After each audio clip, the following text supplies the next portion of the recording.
The clock on the wall showed 1:47 a.m. when Daniel pushed his cleaning cart through the empty hallway of Meridian Tower.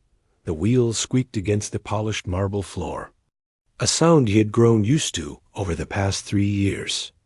At 34 years old, this was his life now. Night shifts, empty buildings, and the quiet hum of air conditioning units that never seemed to stop. He stopped in front of the elevator and pressed the button for the 40th floor.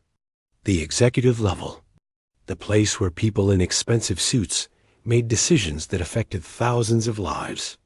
Daniel had never spoken to any of them. To them, he was invisible. Just another janitor who came in after they left and disappeared before they arrived.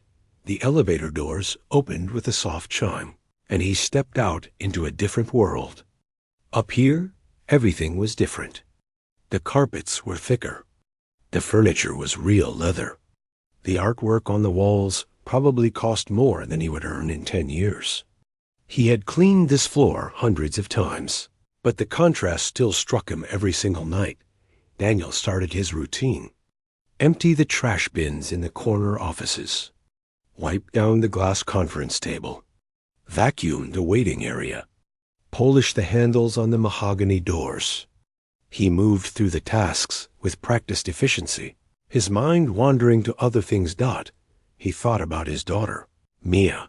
She was 7 years old now, sleeping at his sister's apartment across town. His sister had been his lifeline these past 5 years, watching Mia during his night shifts without ever asking for money in return.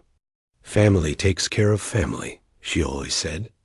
Daniel knew he could never repay her kindness. Mia had a school play coming up next month. She was going to be a sunflower. She had practiced her one line so many times that Daniel could recite it in his sleep. "The sun helps me grow tall and strong." She said it with such seriousness, such concentration, that it made his heart swell every time. He finished the offices and moved toward the executive lounge. This was his favorite part of the floor, though he would never admit it to anyone. The lounge was designed to impress important clients. Leather couches arranged around a fireplace that was never lit. A bar stocked with bottles that cost more than his monthly rent. Floor-to-ceiling windows that looked out over the city lights. And in the corner, a piano. Daniel stopped his cart and stood there for a moment, just looking at it. It was a Steinway grand piano, black and glossy, positioned perfectly to catch the light from the windows. In 3 years of cleaning this floor, he had never seen anyone play it. Not once. It was just decoration. A beautiful, expensive piece of furniture that existed only to show off wealth. His fingers tingled. They always did when he saw a piano. It was like a physical ache, a longing that never quite went away, no matter how hard he tried to ignore it. Most people who worked in this building would never guess that Daniel had once been a musician. Not just any musician, but a genuinely talented one. The kind of talented that got you noticed. The kind that opened doors to places like Juilliard, the most prestigious music school in the country. He had gotten in on a full scholarship when he was 18. A kid from a small town with nothing but talent and a dream. His piano teacher had cried when he got the acceptance letter. His mother had framed it and hung it on the wall. For one brief shining moment, his future had seemed limitless. That was 16 years ago. A different lifetime. Daniel looked around the lounge. It was empty, of course. The entire floor was empty. The executives had gone home hours ago to their nice houses in the suburbs. The security guards were 40 floors down, watching monitors and drinking coffee. No one would come up here until morning. He knew he shouldn't. It was against the rules. He could lose his job. And losing this job would mean losing everything. The health insurance that covered Mia's asthma medication. The steady paycheck that kept a roof over their heads. The small amount of stability he had managed to build after everything fell apart, but his feet carried him toward the piano anyway. He sat down on the bench slowly, as if approaching something sacred. The leather was cool beneath him. He lifted the cover and looked at the keys. They were pristine, untouched by human hands except for his cleaning cloth. Daniel placed his fingers on the keys. They found their positions naturally, muscle memory that 5 years of not playing could not erase. He pressed down gently, and a single note rang out through the empty lounge. The sound hit him like a wave, rich and pure and perfect. This was not like the old upright piano he had learned on as a child, with its sticky keys and slightly off tune. This was an instrument worth more than a house, and it sounded like it. He started to play. The music came from somewhere deep inside him, a place he had locked away years ago. It was not a famous piece, not Beethoven or Mozart or any of the composers whose names people recognized. It was something he had written himself, back when he still believed he would spend his life creating music. He had composed it during a summer music camp in Vermont, when he was 19 years old. A small arts program where rich kids came to explore their creative sides alongside scholarship students like him. He had written it in 3 days, staying up late in the practice cabin while everyone else slept, driven by an inspiration he could not explain. He called it Letters to Lily. He had no idea why he chose that name. He did not know anyone named Lily. The title had simply come to him, as if the song already existed somewhere, and he was just the one lucky enough to write it down. He had performed it only once, on the last night of camp. A small audience of maybe 30 people. Campers and counselors gathered in the main hall, most of them half asleep, ready to go home the next morning. But when he played, the room went silent. Really silent. The kind of silence that means people are actually listening. When he finished, a girl in the front row had tears in her eyes. He never forgot that. Never forgot the way she looked at him, as if he had given her something precious. Now, 15 years later, he played the same song in an empty room on the 40th floor of a building where no one knew his name. The notes echoed off the windows, mixing with the glow of the city lights below. He closed his eyes and let the music carry him away from the mop and bucket, away from the cleaning cart and the uniform, away from all the years of sacrifice and struggle. For these few minutes, he was not Daniel the janitor. He was Daniel the pianist, the one who had almost made it, the one who had given it all up for something more important. Tears rolled down his cheeks, but he did not stop playing. He could not stop. This was the first time in 5 years that he had touched a piano, and he realized now how much he had missed it, how much he had been holding inside. The song reached its final notes, soft and gentle, like a whispered goodbye. He let the last chord fade into silence, keeping his eyes closed, not wanting the moment to end. And then a voice spoke from behind him. "Where did you learn that song?" Daniel's eyes flew open. His hands slammed the piano cover down, so hard that the sound echoed through the lounge. He spun around on the bench, his heart pounding in his chest. A woman stood in the doorway. She was in her early 50s, dressed in a business suit that probably cost more than everything Daniel owned combined. Her face was perfectly composed, revealing nothing.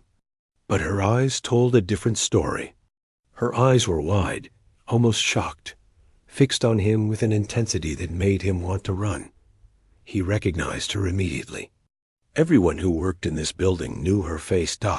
It was Victoria Chun, the CEO of Meridian Enterprises, one of the most powerful businesswomen in the country, and she had just caught him playing her piano at 2 a.m. Daniel's mouth went dry. His mind raced through 100 terrible possibilities. He would be fired. Of course he would be fired. What kind of janitor sits down and plays the CEO's piano in the middle of the night? He had been so careful for 3 years, and now he had thrown it all away for a few minutes of music. He stood up quickly, almost knocking over the piano bench in his panic. Words tumbled out of him before he could think. "I am so sorry, ma'am. I should not have touched it. I know I should not have. Please, I will get back to work right now. I promise it will never happen again. Please do not fire me. I have a daughter. She depends on me. I cannot lose this job. Please." His voice cracked on the last word. He hated how desperate he sounded, but he could not help it. The thought of going home and telling his sister that he had lost his job because he could not resist a piano made him feel sick to his stomach. But Victoria Chun did not look angry. That was the strange part. She did not look like a CEO who had just caught an employee breaking the rules. She looked like something else entirely. Something Daniel could not quite read. She took a step into the lounge, her heels clicking softly on the floor. Her eyes never left his face. "I asked you a question," she said. Her voice was calm, controlled, but there was something underneath it, a tremor she was trying to hide. "That song you were playing, where did you learn it?" Daniel blinked. Of all the things he expected her to say, this was not on the list. He thought she would yell at him, threaten him, call security. Instead, she was asking about the music. "I wrote it," he said slowly, "a long time ago, when I was in college." Victoria's expression shifted, just slightly, but Daniel noticed. Her composure cracked for half a second before she pulled it back together. She clasped her hands in front of her, the way people do when they are trying to steady themselves. "That is not possible," she said quietly, almost to herself. "It is true," Daniel replied. He was confused now, his fear mixing with curiosity. "I composed it when I was 19, at a summer music camp in Vermont. I have never played it for anyone since then. I mean, not really. Just that one time at the camp." Victoria stared at him. The silence stretched between them, filled with the distant hum of the building's ventilation system. Daniel could hear his own heartbeat in his ears. Then she did something unexpected. She walked past him, her eyes fixed on the piano, and ran her fingers along its polished surface. She was not looking at Daniel anymore. She was looking at something far away, something only she could see. "Camp Harmony," she said softly. "Summer of 1999. There was a boy there. A scholarship student. He had these hands that looked too rough for piano, like he had spent his whole life working. But when he played, it was like nothing I had ever heard before." Daniel felt a chill run down his spine. He had not heard that name in 15 years. Camp Harmony, a small arts program in the mountains of Vermont that brought together kids from different backgrounds. Rich kids whose parents wanted them to have cultural experiences. Poor kids like him who got in on talent alone. Victoria continued, still not looking at him. On the last night of camp, he played an original composition, something he had written himself. The whole room went quiet. I remember thinking that I had never heard anything so beautiful in my entire life. She turned to face him now, and Daniel saw something in her eyes that surprised him. Vulnerability. This woman who ran a billion-dollar company, who was known throughout the business world for being tough and unshakable, looked almost fragile in this moment. "I was 17 that summer," she said. "My name was Victoria Hayes back then. My father owned a chain of department stores. We had money, a nice house, everything a girl could want. But I was miserable. My parents were always fighting. They sent me to that camp to get me out of the way while they figured out their divorce." Daniel's mind was spinning.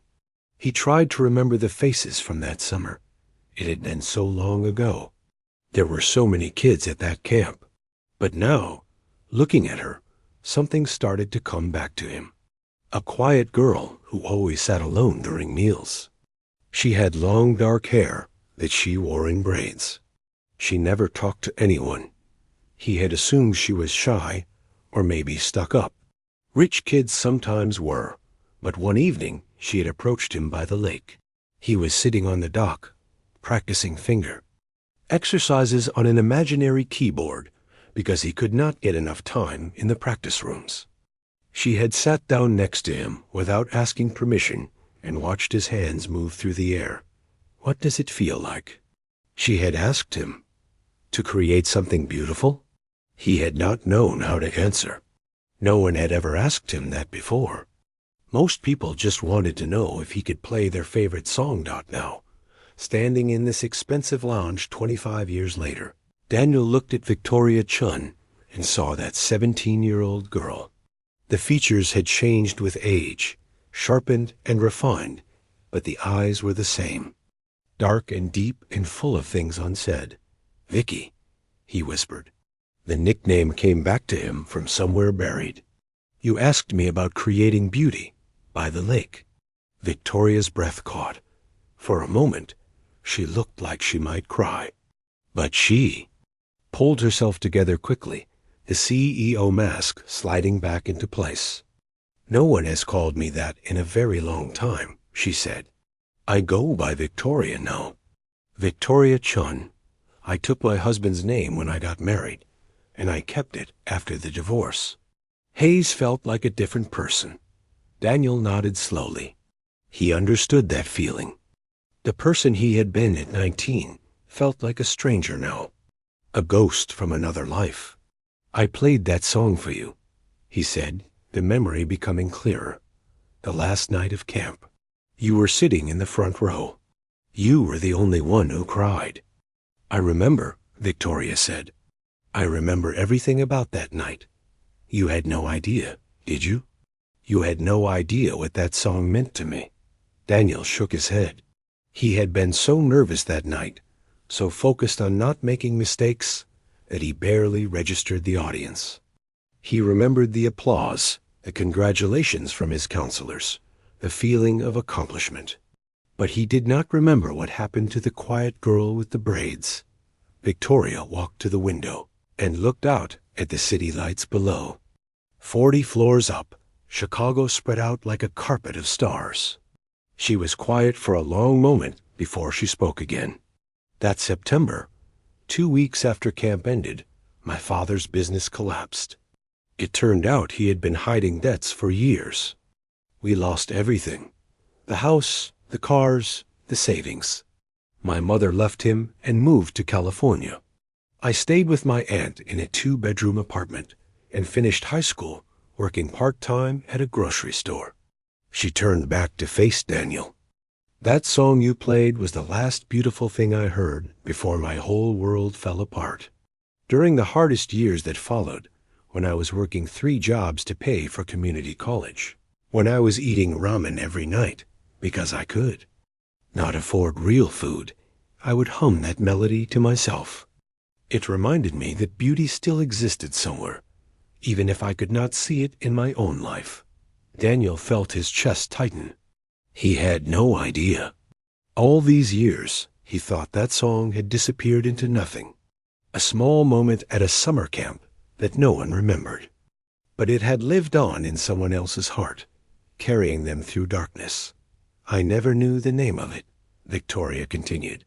"I never knew what happened to the boy who played it. You just vanished after that summer.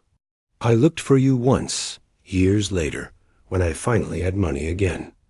I hired someone to find you. But you had dropped out of Juilliard, and after that, the trail went cold." Daniel laughed, but there was no humor in it. "I did not vanish. Life just happened. My daughter's mother left us when Mia was 2 years old. Just walked out one day and never came back. I had to choose between my dreams and my daughter. That was not really a choice at all." Victoria looked at him with new eyes, not as a CEO looking at a janitor, but as one survivor looking at another. "You gave up everything," she said. "I gave up music," Daniel replied. "I did not give up everything. I kept the only thing that mattered." The silence between them now was different, not awkward or tense, just heavy with the weight of 2 lives that had taken such different paths from the same starting point. Victoria glanced at her watch. It was nearly 3 in the morning. She had been working late on quarterly reports, buried in numbers and projections, when the faint sound of piano had drifted through the vents. She had almost ignored it, almost convinced herself she was imagining things. But something had pulled her toward it, some instinct she could not name. Now she understood why. "We have a lot to talk about," she said finally. "But not here, not like this. Will you meet me tomorrow? There is a coffee shop on the corner of Michigan and Oak." 8 in the morning. Daniel hesitated. This felt surreal. A few hours ago, he was just a janitor pushing a cart through empty hallways. Now he was being invited to coffee by one of the most powerful women in Chicago. "I have to pick up my daughter from my sister's place at 7, he said. "I could come after I drop her at school." "Around 9? Victoria nodded. "9 works. I will clear my schedule." She started to walk toward the door, then stopped and looked back at him. "Daniel," she said. "That is your name, right?" "I remember now." "Yes," he said. "Daniel, do not worry about tonight. Your job is safe. I will make sure of it." Before he could thank her, she was gone. Her heels clicked down the hallway, then The elevator chimed, and silence returned to the 40th floor. Daniel stood alone in the executive lounge, staring at the piano that had just changed everything. He did not know what tomorrow would bring. He did not know what Victoria wanted to talk about, or why she had looked at him with such intensity. But for the first time in 5 years, he felt something he had almost forgotten.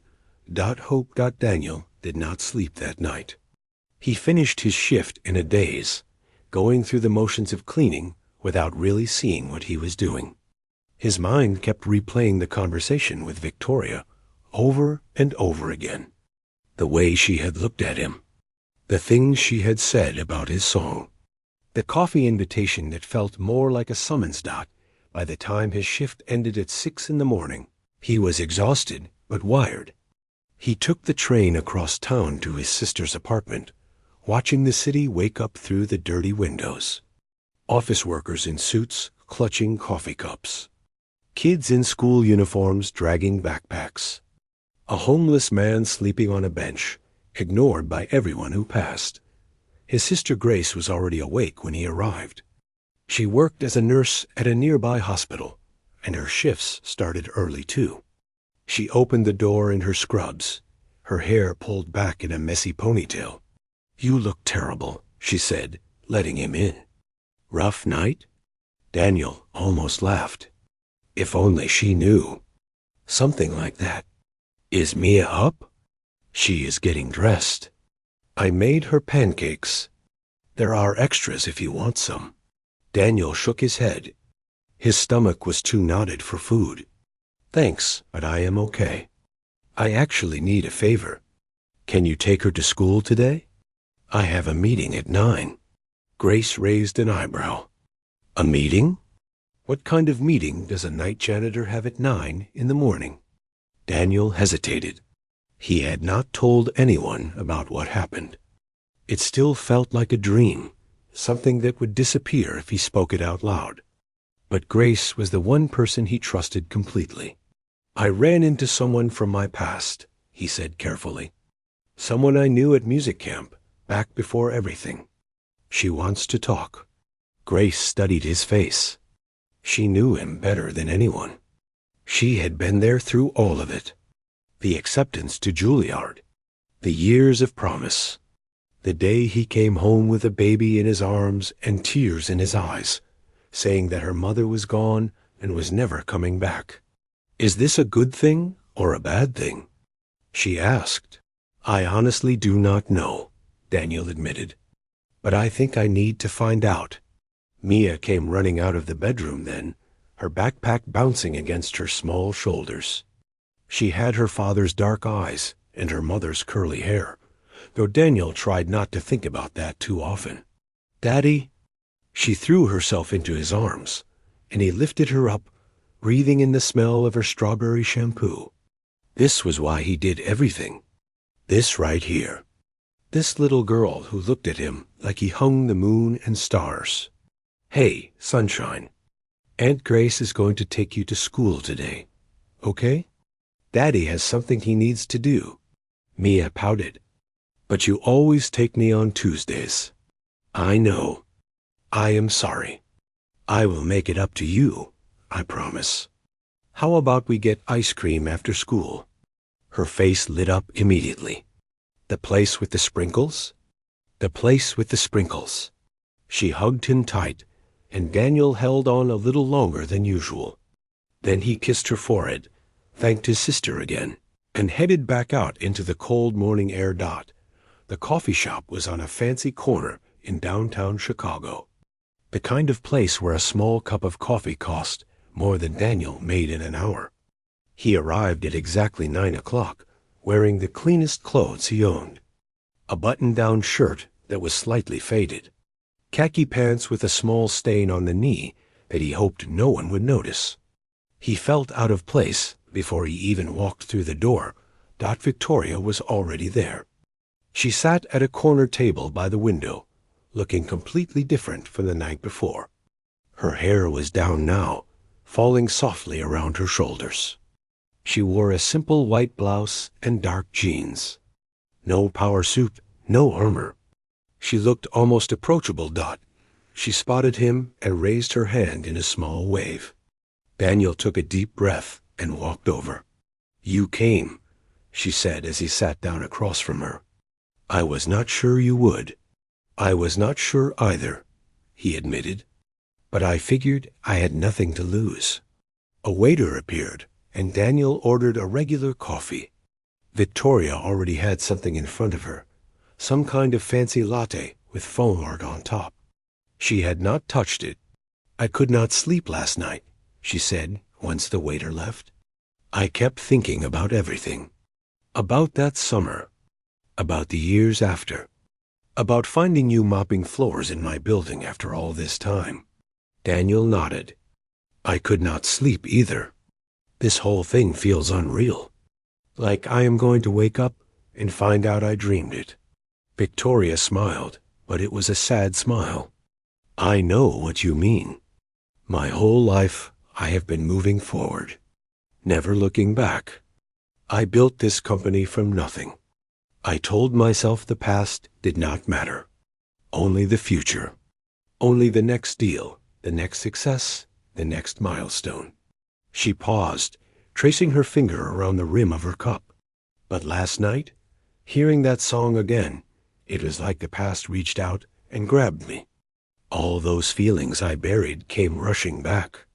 The fear, the loss, but also the hope. That song gave me hope when I had nothing else. Daniel did not know what to say.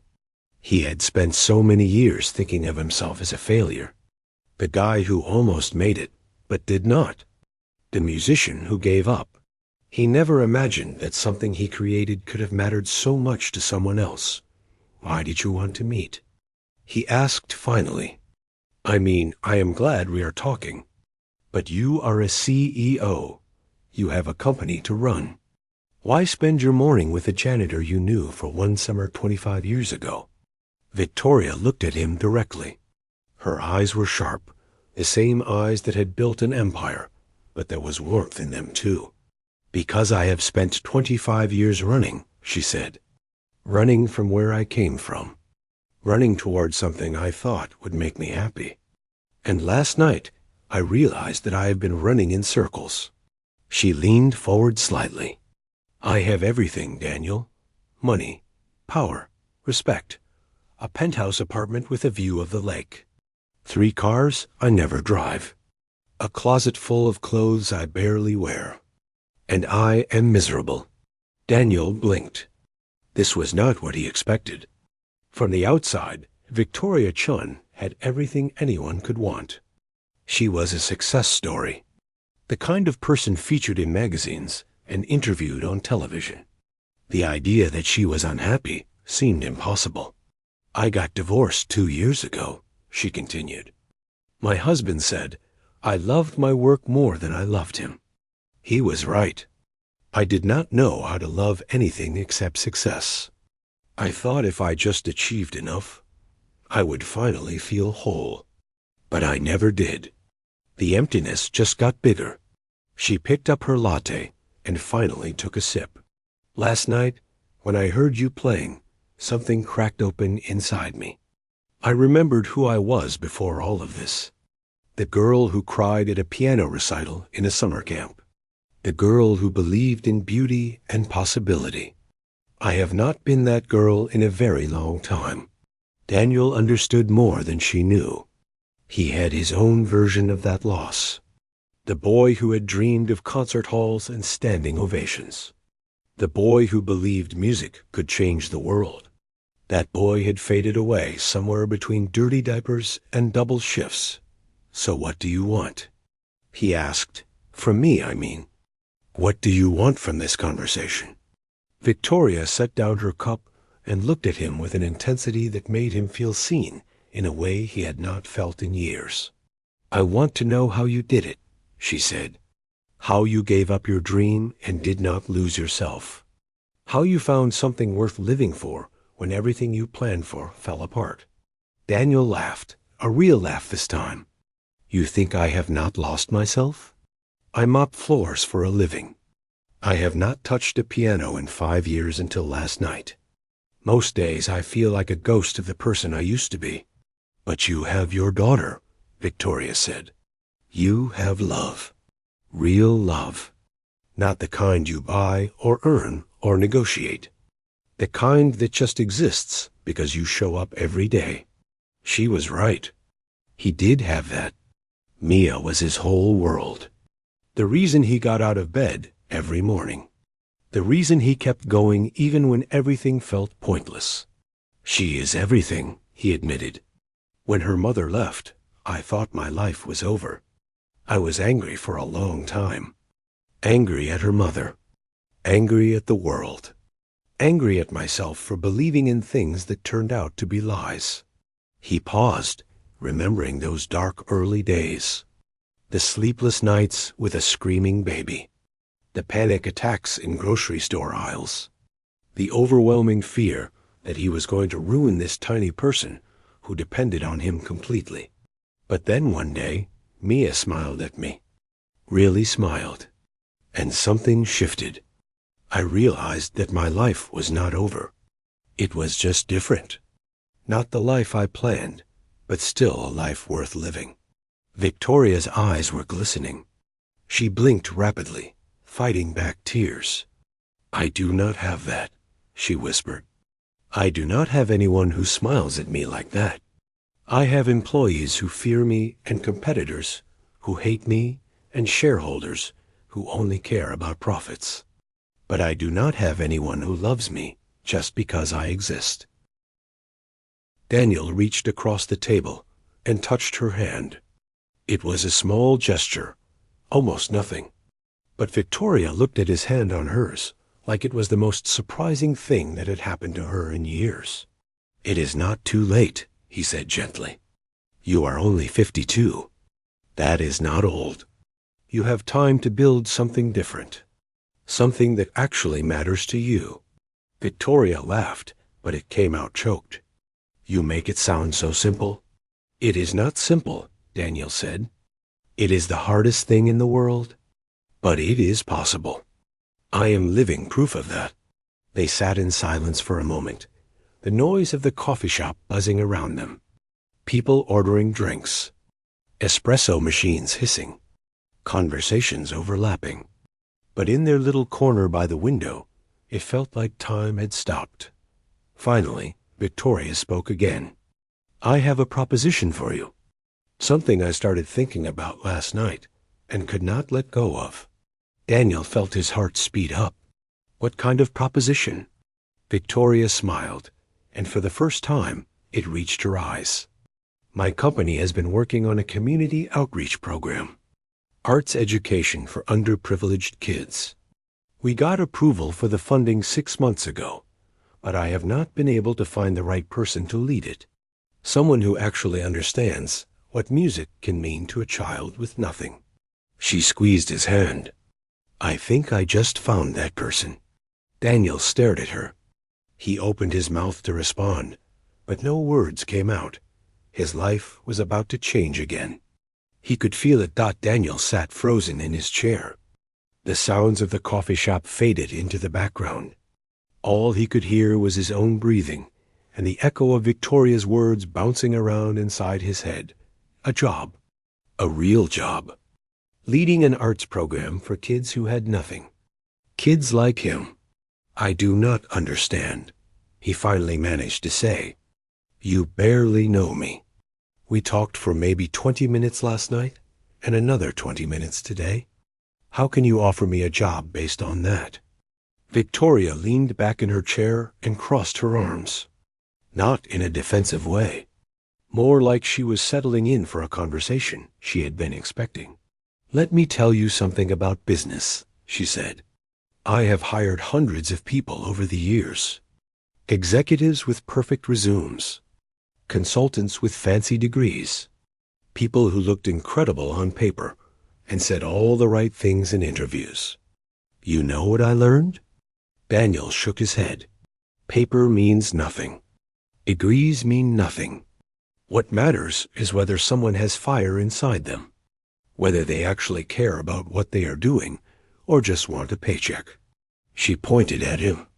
"Last night, when you played that piano, I saw fire.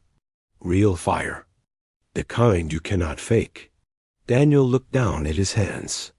The same hands that had once danced across piano keys with dreams of Carnegie Hall. The same hands that now held mops in scrubbed toilets. "I have not played professionally in over 15 years, he said quietly. "I dropped out of Juilliard. I never finished my degree. I am not qualified for something like this. Qualified." Victoria said the word like it tasted bitter. "You know what qualified means to most people? It means safe. It means predictable. It means hiring someone who will do exactly what everyone else does and never take any risks." She leaned forward again, her eyes intense. "I do not want qualified.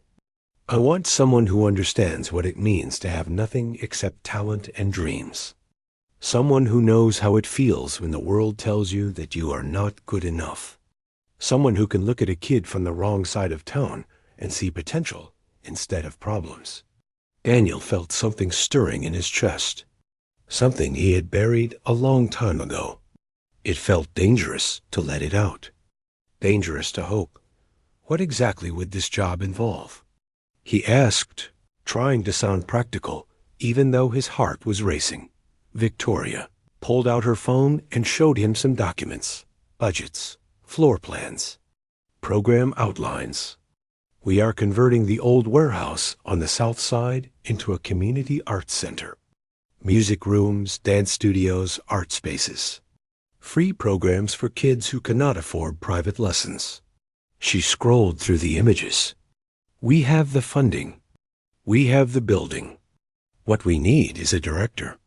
Someone to build the curriculum, hire the teachers, create the culture. Someone the kids can actually relate to." Daniel stared at the pictures. It was a beautiful space. High ceilings with exposed brick. Natural light pouring through big windows. Practice rooms with soundproofing. A small concert hall with real seating. "This must have cost millions," he said. "It did," Victoria admitted. "But what is money for, if not to do something meaningful? I have spent my whole career making money. Now I want to spend some of it on something that actually matters." Daniel handed the phone back to her. His mind was spinning with questions and doubts and fears. This was too big, too sudden. Things like this did not happen to people like him. "Can I think about it?" he asked. "This is a lot to process. I need to talk to my sister. Figure out childcare. Make sure this is real and not just some crazy dream." Victoria nodded. "Of course. Take whatever time you need. But Daniel, can I tell you one more thing?" "Sure."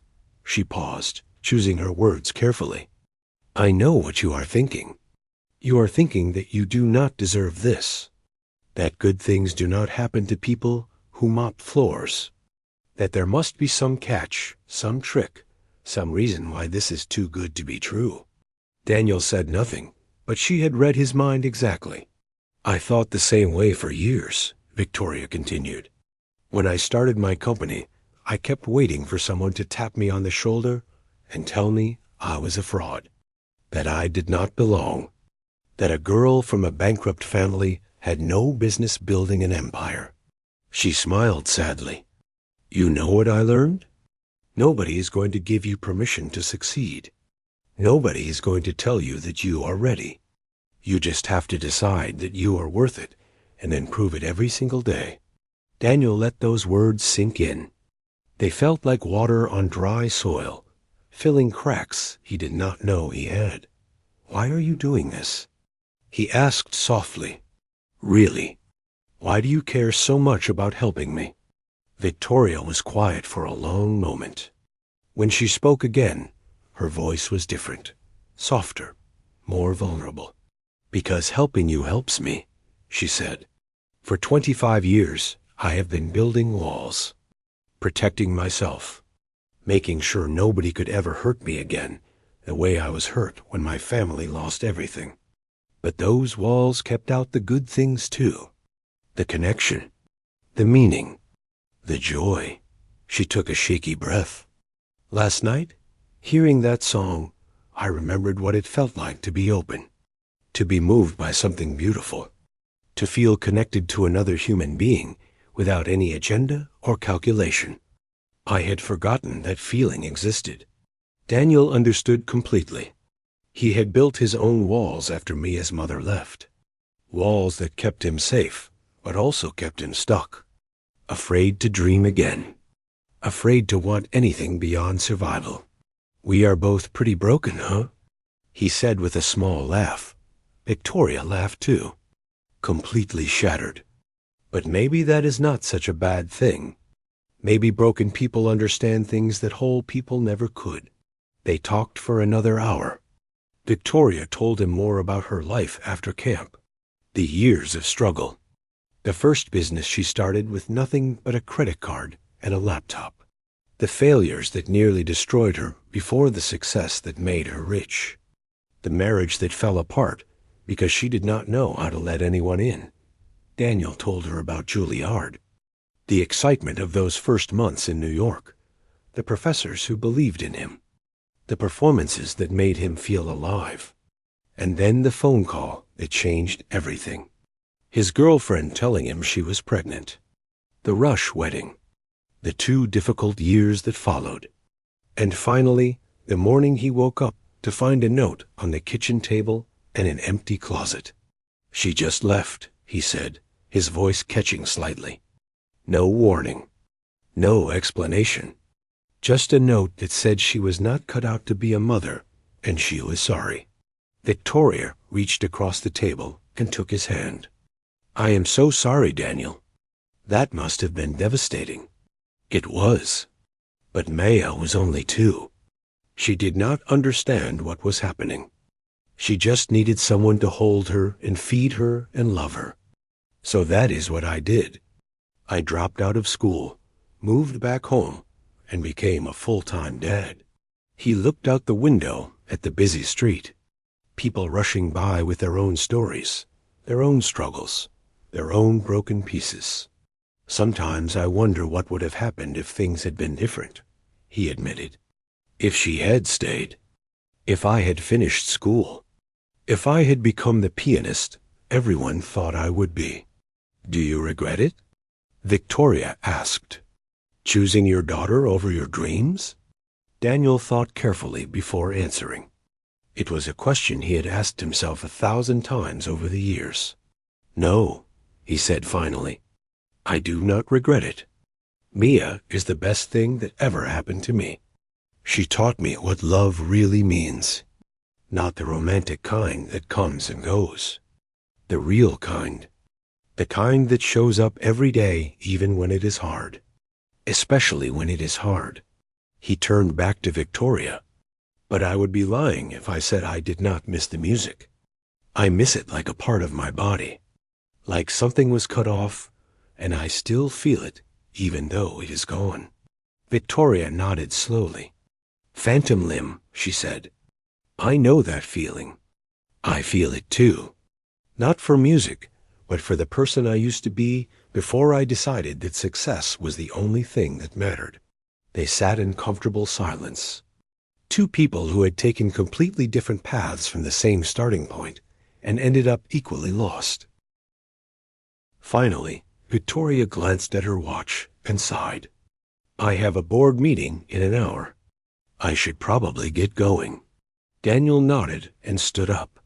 They walked out of the coffee shop together and stood awkwardly on the sidewalk. Thank you, Daniel said. For the coffee. For the offer. For everything. Even if I decide I cannot do this, I want you to know that today meant something to me. Victoria smiled. It meant something to me too. More than you know. She hesitated, then reached into her purse and pulled out a business card. My personal number is on the back. Call me when you decide, or even if you just want to talk. I do not have many people in my life I can be honest with. It would be nice to have one more. Daniel took the card and tucked it carefully into his shirt pocket. I will call you. I promise. Victoria nodded, then did something unexpected. She stepped forward and hugged him. It was brief and slightly awkward, two people who had forgotten how to accept affection. But it was real. Take care of yourself, Daniel, she said, and take care of that little girl of yours. Then she turned and walked down the street toward her, waiting car and her board meeting and her empire of money, and power that had never made her happy. Daniel watched her go, then started walking in the opposite direction toward the train station. That would take him back to his small apartment and his simple life and his daughter who was waiting for ice cream. He had a lot of thinking to do. Daniel picked up Mia from school that afternoon, just like he promised. She came running out of the building with her backpack bouncing and her curly hair flying everywhere. When she saw him waiting by the gate, her whole face lit up. Daddy! Ice cream time. He scooped her up and held her tight. She smelled like crayons and playground dirt and everything good in the world. They walked to the little shop 3 blocks from her school, the one with the rainbow sprinkles she loved so much. Daniel ordered her favorite strawberry with extra sprinkles and got a simple vanilla for himself. They sat at a wobbly table by the window and watched people walk by. Daddy, why are you looking at me funny? Mia asked, a smear of pink ice cream on her nose. Daniel smiled and wiped it off with a napkin. I am just thinking about how lucky I am to be your dad. Mia rolled her eyes the way 7-year-olds do when their parents get too mushy. You are being weird. Maybe, he admitted, but sometimes weird is okay. That night, after Mia was asleep, Daniel sat at the small kitchen table in their apartment and stared at Victoria's business card.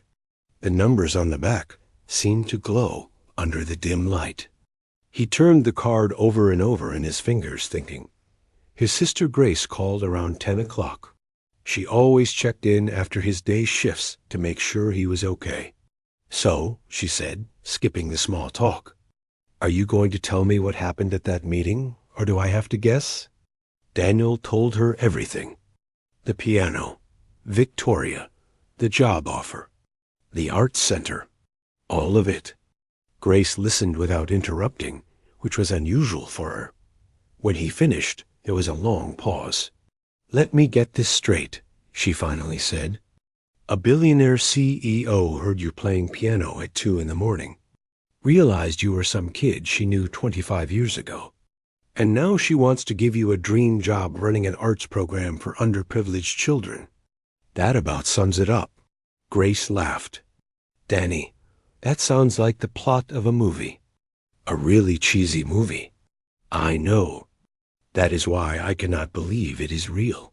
But it is real, Grace said, her voice turning serious. And you are going to say yes, right? Please tell me you're going to say yes. Daniel sighed. I do not know. It feels too good to be true. What if I fail? What if I am not qualified? What if this whole thing falls apart, and I end up worse off than before? What if it does not? Grace shot back. What if this is exactly what you have been waiting for? What if the universe is finally giving you a break after everything you have been through? Daniel did not answer. He was too busy fighting the war inside his own head. Listen to me, Grace continued. I have watched you struggle for 5 years. I have watched you give up everything for that little girl. And I have never once heard you complain. But I have also seen the look in your eyes when you hear music playing somewhere. The way you go quiet. The way part of you disappears. Her voice softened. You deserve this, Danny. You deserve to have something for yourself. Something that makes you feel alive again. After they hung up, Daniel sat in the dark for a long time. He thought about his daughter sleeping in the next room.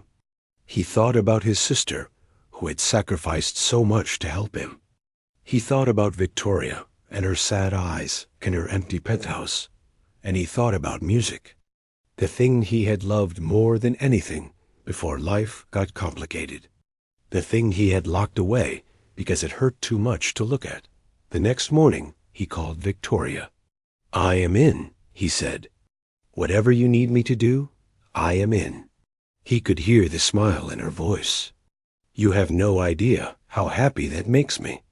Can you come to the office this afternoon? We have a lot of planning to do. 6 months later, the Harmony Arts Center opened its doors.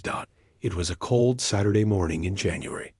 Daniel stood at the entrance, watching families stream into the building. Kids in winter coats and hand-me-down sneakers. Parents with tired eyes and hopeful smiles. Teachers and volunteers wearing matching T-shirts with the center's logo. Victoria stood beside him, looking nothing like the intimidating CEO he had first encountered in the executive lounge. She wore jeans and a simple sweater. Her hair was pulled back in a ponytail. She looked 10 years younger than she had that night.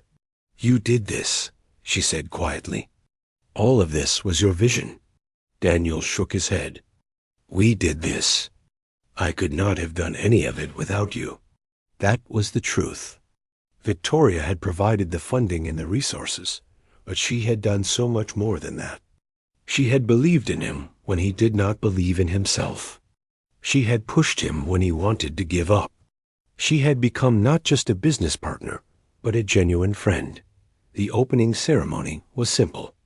A few speeches, a ribbon cutting, some refreshments in the lobby.